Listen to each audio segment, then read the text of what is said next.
talking to visitors about a tourist attraction. First, you have some time to look at questions 1 to 4.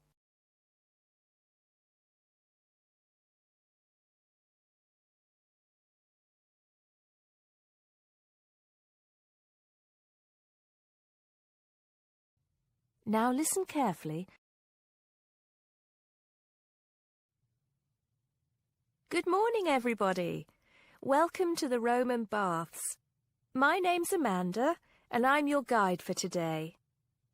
Before we begin the tour, I'd like to point out that we have child carriers, free of charge, of course, for those of you with young children, and I can see that there are 1 or 2 of you here this morning. It might make things a bit easier for you than using a pushchair. If you don't want to carry your coats and bags around with you, there is a cloakroom behind reception where they'll be quite safe. Also, should anyone want to use the bathroom, there's one here in the reception hall, opposite the ticket office, and another one by the shop where we end our tour, right by the exit. Having mentioned the shop, I should tell you that it's full of interesting things for you to remember your visit by. Posters, postcards, replicas of the Gorgon's head, the Haruspex stone, and the statues that you'll be seeing on your tour. There are also games, books and videos for children and other souvenirs. Our first stop will be the terrace, where you will get your first view of the baths. Now, the statues that line the terrace here are of Roman emperors, governors of Britain and various military leaders. These aren't from Roman times either. In fact, they were sculpted in 1894, especially for the grand opening of the baths in 1897. But what you can see from here is only a fraction of the whole Roman bath site, which stretches below ground level under the surrounding streets and squares of the town. While we're here on the terrace, getting our first look at the baths, let me fill you in on a bit of the history. This site, with its hot springs, has long been seen as a sacred place, and the first people to build here were the Celts, and the shrine they built was dedicated to the goddess Sulis. Of course, back in those days they had no way of explaining how hot water came to be bubbling out of the ground, so they believed it to be the work of the gods. When the Romans came, they too built a temple here and dedicated it to their goddess, Minerva. Before you hear the rest of the conversation, you have some time to look at questions 5 to 10.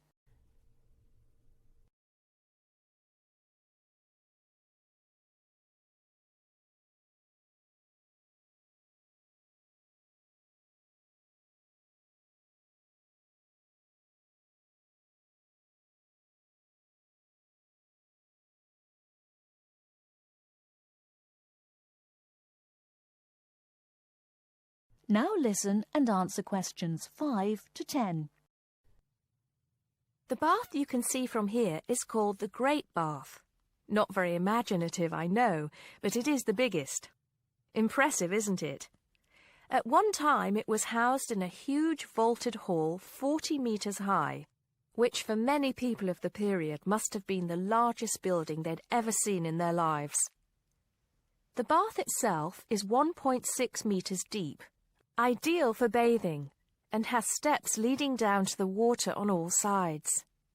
The niches or alcoves you can see all around the bath would have had benches and possibly small tables for drinks and snacks. Not a bad way to spend your free time, relax, and tell yourself it's all good for your health. Let's move on to our next stop, the Sacred Spring. This is the heart of the site, where the hot water bubbles up from the ground at a temperature of 46 degrees centigrade. The water comes up from a depth of between roughly 2,500 and 4,500 metres, where geothermal energy raises the water temperature to between 64 degrees and 96 degrees. Over 1 million litres of this hot water rise up here every day, and as well as being hot, the water is rich in minerals, and it was thought it would cure various ailments and illnesses. In fact, people came here from all over the Roman Empire to try out its healing powers. Before we take a look at the changing rooms and saunas, which are known as the east baths, and the plunge pools and heated rooms of the west part of the bathhouse, we'll pass through the site of the temple and the temple courtyard. Here we are. This temple is one of only 2 known classical Roman temples in Britain. The other is the Temple of Claudius at Colchester.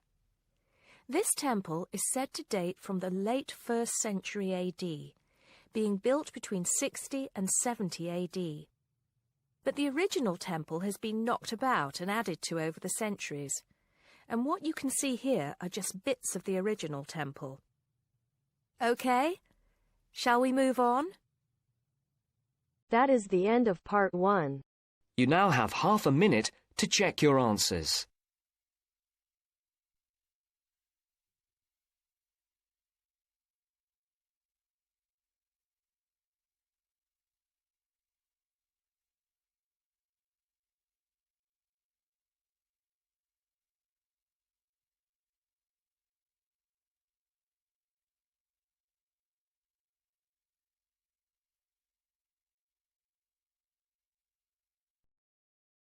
Now turns to part 2.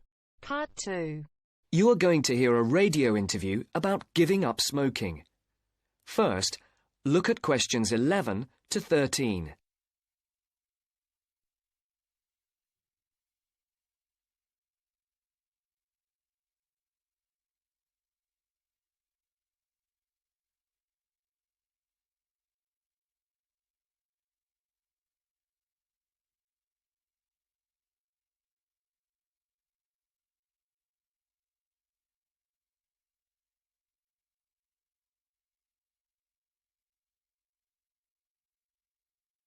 As you listen to the first part of the interview, answer questions 11 to 13. For these questions, there are 4 alternatives: A, B, C, and D. Decide which alternative is the most suitable answer and circle the correct letter. And now, let's hear what Mr. Gold has to say about kicking the habit of smoking. It was connected with wanting to change your life and your desire to become an actor. Is that right, Mr. Gold? Yes. So, can you tell our listeners a bit more about how you managed to give up? Well, I enrolled on a variety of evening courses where I found I wasn't able to do the warm-up sessions. Bending down to touch my toes made me breathless. Even though I hated to admit it, the problem wasn't so much my sitting around all the time, but my 15 to 20 a day smoking habit.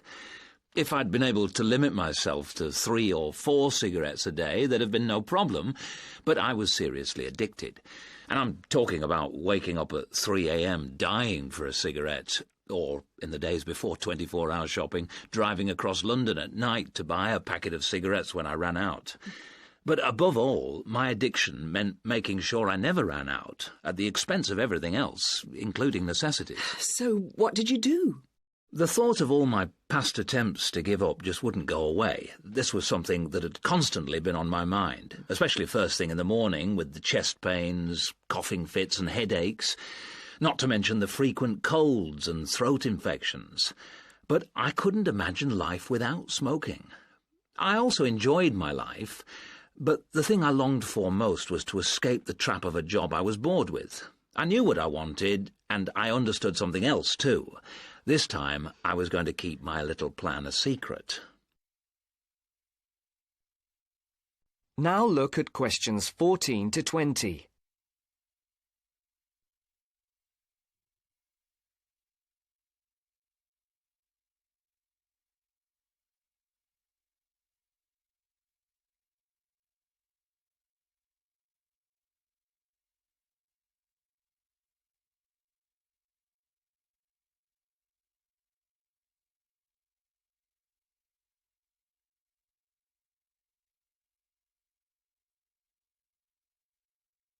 As the interview continues, complete the sentences.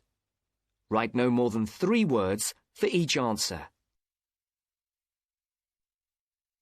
On the 1st of July, I managed to get through 24 hours without a single cigarette. The next day, I got to 48 hours. Then I aimed for 100, 500, 1,000. Easy. It was my own little private game and I was winning it. If anyone mentioned they hadn't seen me smoking, I simply said I was cutting down. I had to be sure of success. Eventually, a month passed and I felt safe enough to come out. I'd lost count of the number of hours I'd gone without a cigarette. All I suffered was a couple of bad headaches, and then I was set for my most healthy year ever. Not one single cold for over 12 months. I now realise that the secret of my success was to look upon this as an exciting adventure, a way of helping me to become an actor. And because nobody knew what I was up to, I never once feared the accusation of having no willpower if I failed. With the right attitude, the whole thing turned out to be a lot easier than expected. I finally did get into much better physical shape, go to drama school, and become a professional actor. Very interesting indeed. I'm sure we all wish we had Mr. Gould's determination. Well, thank you very much, Mr. Gould. And I hope our listeners will learn from the experience you and our other guests have talked to us about today, and perhaps find their own road to success.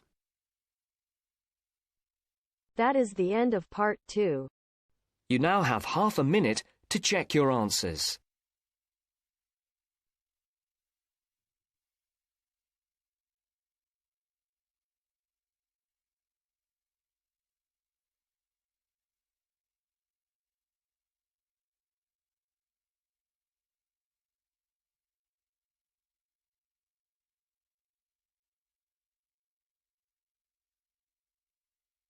Now turns to part 3. Part 3. You are going to hear a conversation on rivers. First, you have some time to look at questions 21 to 25.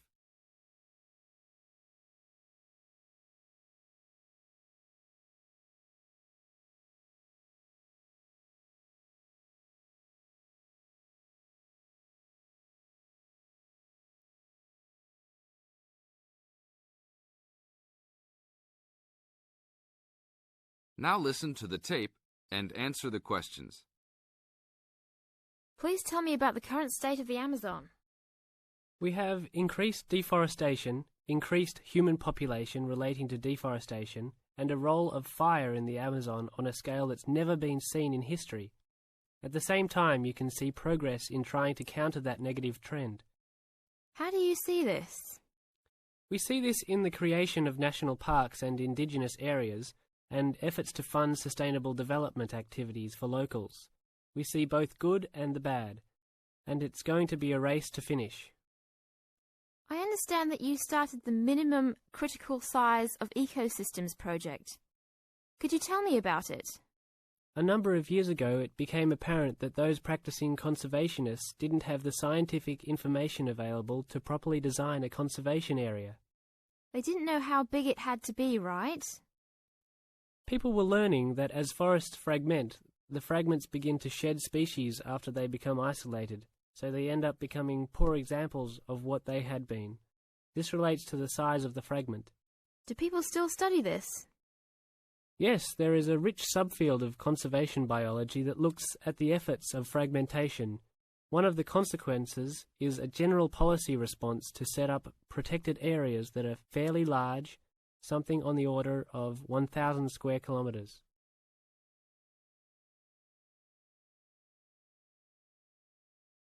Now look at questions 26 to 30.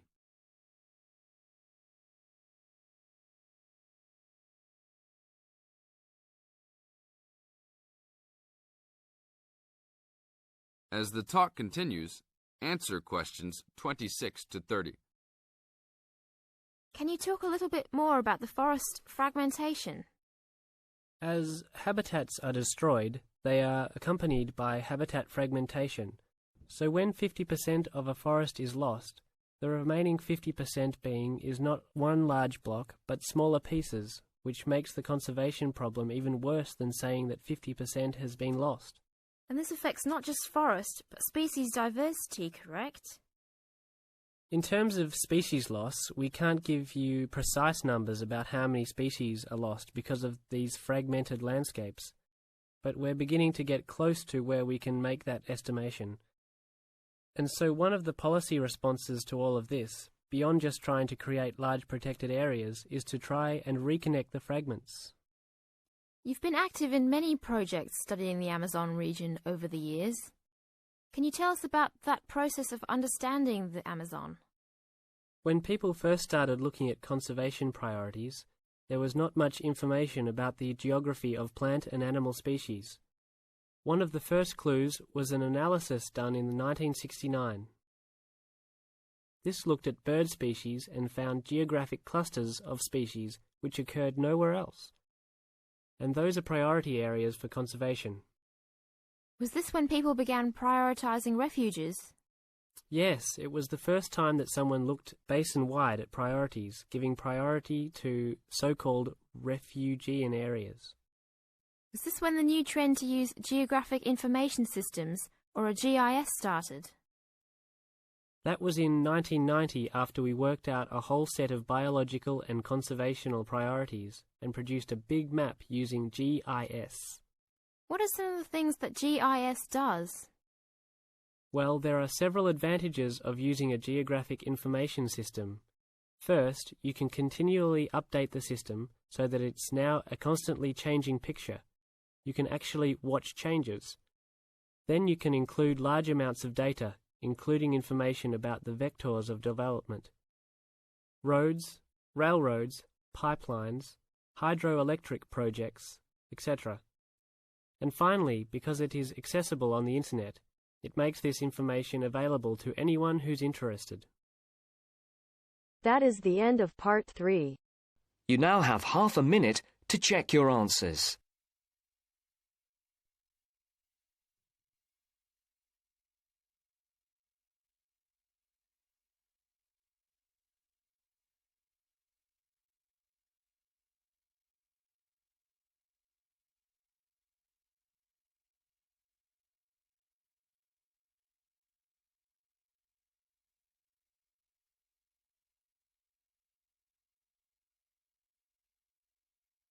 Now turns to part 4. Part 4. You will hear a lecture about sports. First, you have some time to look at questions 31 to 40.